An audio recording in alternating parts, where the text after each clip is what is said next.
जम्मू कश्मीर के बजट सत्र 2026 से पहले मुख्यमंत्री उमर अब्दुल्ला ने विचार विमर्श की प्रक्रिया को तेज कर दिया है।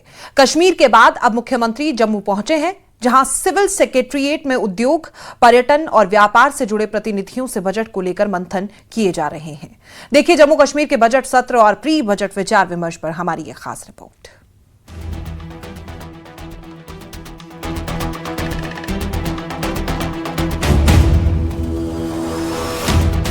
कश्मीर में विधायकों से विचार विमर्श के बाद मुख्यमंत्री उमर अब्दुल्ला अब जम्मू में बजट को लेकर मंथन कर रहे हैं। सिविल सेक्रेटेरिएट जम्मू में मुख्यमंत्री Jammu chamber of commerce and industry, tourism और उससे जुड़े अन्य क्षेत्रों के प्रतिनिधियों से बातचीत जारी है।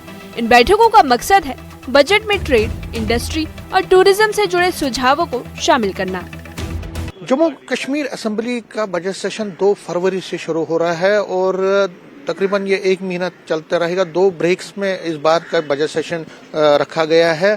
होली मंथ ऑफ रमजान की वजह से और नवरात्रा फेस्टिवल की वजह से 2 फेजेस में ये रहेगा ये बजट सेशन। और इस बजट सेशन की सबसे बड़ी खासियत क्या रहती है कि इसमें जो एनुअल बजट है उसको पेश किया जा रहा है और किया जाता है। और इस बार का जो बजट सेशन है जम्मू कश्मीर यूटी का, वो तकरीबन 7 या 8 फरवरी को पेश किया जाएगा। चीफ मिनिस्टर उमर अब्दुल्ला जो कि खुद फाइनेंस देखते हैं, फाइनेंस डिपार्टमेंट, वो बजट पेश करेंगे। पिछले साल भी उन्होंने ही बजट पेश किया था।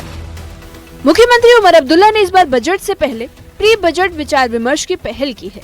कश्मीर के नॉर्दर्न, सदर्न और सेंट्रल रीजन्स के विधायकों से अलग अलग बैठकें की गई हैं। अब यही प्रक्रिया जम्मू में भी अपनाई जा रही है ताकि दोनों क्षेत्रों की जरूरतें और प्राथमिकताएं बजट में संतुलित तरीके से दिखाई दे।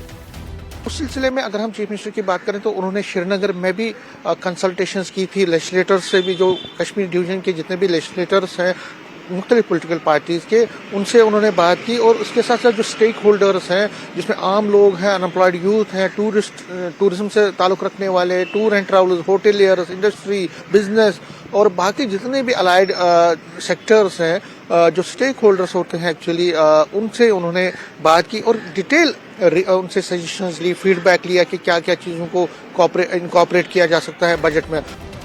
जम्मू चैम्बर ऑफ कॉमर्स ने रोजगार, इंडस्ट्रियल इन्वेस्टमेंट और टूरिज्म को बढ़ावा देने पर जोर दिया है।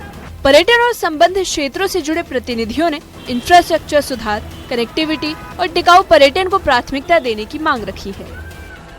जो यहाँ पे चैम्बर ऑफ कॉमर्स से ताल्लुक रखने वाले बिजनेस, होटेलियर्स, ट्रेड और टूर एंड ट्रैवल से ताल्लुक रखने वाले लोग हैं, जितने भी अलाइड सेक्टर से ताल्लुक रखने वाले जो स्टेक होल्डर्स हैं, जो जिनका बजट के प्रपोजल पे इम्पैक्ट पड़ता है, जिन पे इम्पैक्ट पड़ता है, उन सब के साथ बातचीत कर रहे हैं। वो आज जिस तरह मैंने कहा जम्मू और सांबा डिस्ट्रिक्ट से ताल्लुक रखने वाले लेजिस्लेटर्स, उनसे मुलाकात और बाकी जितने भी chamber of commerce, business, industry, tour and travels, hoteliers और अन्य सेक्टर्स के रिप्रेजेंटेटिव से उनकी मुलाकात हो। जम्मू कश्मीर विधानसभा का बजट सत्र 2 फरवरी 2026 से शुरू हो रहा है। ये सत्र 2 चरणों में आयोजित किया जाएगा और 4 अप्रैल 2026 तक चलेगा। सत्र की शुरुआत उपराज्यपाल मनोज सिन्हा के संबोधन से होगी, जबकि मुख्यमंत्री उमर अब्दुल्ला 6 फरवरी को बजट पेश करेंगे। चीफ मिनिस्टर ये भी चाहते हैं कि जो बजट सेशन के दौरान जो सरकारी बिजनेस है, जो बिल्स हैं, सरकारी बिल्स हैं या प्राइवेट बिल्स हैं, उस पर भी जो लेजिस्लेटर्स हैं वो अपनी बात रखेंगे। तो इस बजट में समावेशी आर्थिक विकास, रोजगार और बुनियादी ढांचे पर खास फोकस रहने की उम्मीद है। सड़क, स्वास्थ्य, शिक्षा और जल प्रबंधन जैसे क्षेत्रों में निवेश को प्राथमिकता दी जा सकती है। साथ ही युवाओं के लिए स्किल डेवलपमेंट, स्टार्टअप्स और महिलाओं के लिए योजना भी बजट का अहम हिस्सा हो सकती है। मेन एजेंडा यही है कि किसी तरह से जो बजट है उसको एक अच्छा people friendly, business friendly, tourism friendly बनाया जाए और उसके साथ साथ जो बजट